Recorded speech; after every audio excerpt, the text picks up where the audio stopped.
देखिए आज हम एक स्लैब का रेनफोर्समेंट चेक करने आए हैं। इसमें हम एक मेन पॉइंट जो है वो देखेंगे क्रैंक बार जो दिया है इन्होंने, इस बार स्लैब में अल्टरनेट बार दिया है। क्रैंक हमारा अल्टरनेट रहता है और हमें मेन ध्यान रखना है इस पे, वो होता है क्रैंक की लेंथ पर और क्रैंक के एंगल पर कि कितने डिग्री पर अपन को क्रैंक का एंगल प्रोवाइड करना चाहिए और कितने डिग्री पर इसे बेंड करना है और कितनी लेंथ इसकी रखनी है। तो जो हमारी लेंथ आएगी ना क्रैंक की, वो आती है 0.40 और इसका जो एंगल होता है वो होता है 45 डिग्री। 45 डिग्री पे ही इसको क्रैंक को बेंड करना है।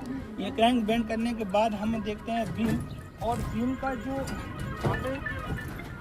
जो एंड फेस होता है, इस एंड फेस में हम देखते हैं कि बॉटम और टॉप बार का जो एंड बार बेंड किया है इन्होंने सही किया है कि नहीं किया है। तो बाकी ये सही है, इनका एल हमेशा इस टाइप से बनना है, डायरेक्शन में बनना है हमेशा।